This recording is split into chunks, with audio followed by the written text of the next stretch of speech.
Becky gave an interview to the TalkSport website, and on the subject of WWE putting her and Seth Rollins together as a team and constantly reminding us about their relationship status, she had this to say.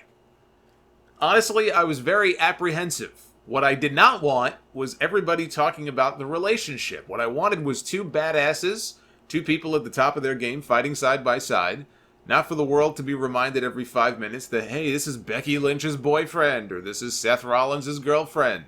Which, of course, they didn't do. They were the masters of subtlety. Oh, the sarcasm from Becky Lynch. WWE has been about as subtle with this stuff as a bank robber who walks into a bank with a sign wrapped around his neck with flashing lights that says, I'm a bank robber. That's about as subtle as this company has been about this relationship.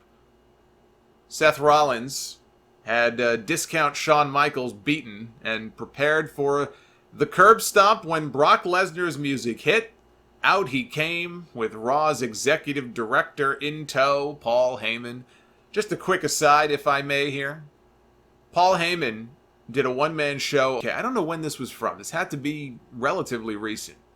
It was hosted by the Inside the Ropes guys. And the Inside the Ropes guys on their YouTube channel posted a clip from the Paul Heyman show where he talked about the original plan with him and Brock Lesnar back in 2002. But he mentioned that he and Lesnar were not originally supposed to be together.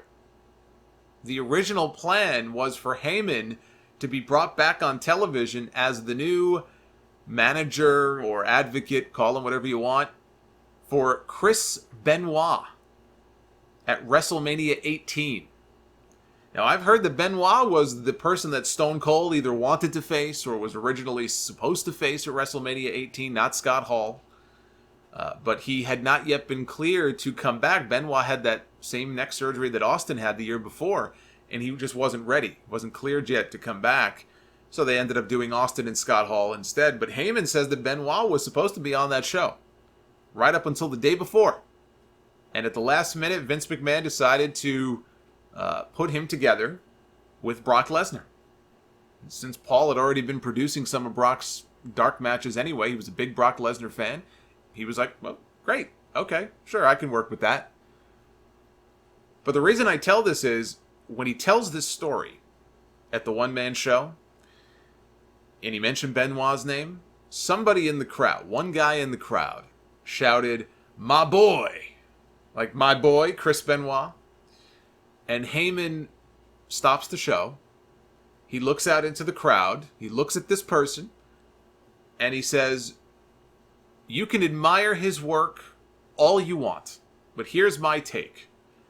3 people died in that house that night. He goes, I don't care about CTE. I don't want to hear anybody crowing about CTE. 3 people died in that house that night or over the course of that weekend. Only one person had the choice to die. The other 2 people did not have a choice to die. So if that's your boy, fuck you. And not only did the people in the audience give him applause, I gave him a standing ovation myself when he said that. And Heyman said, he goes, look, as a performer, Benoit, among the 5 greatest talents I've ever seen in my life, he loved having him in ECW. In fact, he was going to make him the ECW World Heavyweight Champion and put him in a feud with Eddie Guerrero. So as a talent, he says, remarkable. As a human being, I don't care about CTE. Nancy and Daniel had no option. He did. Fuck him. And I agree with him 100%. I'm glad he called out that fool. Great wrestler, and I personally don't have any problem going back and watching old Chris Benoit matches. I know some people can't do it. They feel weird, or they just can't bring themselves to... Maybe it brings back bad memories, or it feels like they're condoning him in some way or endorsing him. Yeah, endorsing him. You're watching archival footage, you know? This guy wrestled a lot of matches for a lot of years. There's nothing wrong with going back and watching his matches and admiring his work, but that's where it ends. That's where it ends. So Brock comes out he gets in the ring. He beats the piss out of Seth Rollins. I actually wrote pus here in this bullet. I don't know why. I wrote Brock beat the pus out of Rollins. I guess that too. He beat the piss out of him, and he beat the pus out of him. He gave him an F5 into the ring post like he was Zach Gowen. He brought a chair into the ring. He opened it, and he gave Rollins an F5 ribs first on the edge of the chair. Not once, but 3 times he did this. This looked brutal. Rollins chewed a blood capsule, started spitting up blood. This was a violent attack. I love the chair stuff because it really does look painful to land on the rim of that chair like that. Ribs first. Right on your guts. They put Rollins on a gurney. They loaded him into an ambulance. And as they were wheeling Rollins away, we saw the Usos and we saw Roman Reigns. They were obviously very concerned. They were looking on. They get attacked by the Good Brothers and by Samoa Joe, so that when they cut back to Rollins in the ambulance and Brock Lesnar reappears and he stops the ambulance from pulling away, I like that little attention to detail, because the first question you would ask when he's beating this guy up again is, well, where's Roman Reigns? Where's Roman to save his brother? Well, they took care of that. Roman was beaten up by Samoa Joe, so that's why he didn't save his brother. So Brock yanks Rollins out of the back of the ambulance, and he gives him an F5 on top of the side of the gurney. He had flipped it over, and he gave him an F5 right on that metal side of the stretcher. This also looked very painful. But you know what? This is what Rollins gets. For all those whiny interviews and tweets and everything else, this is what happens.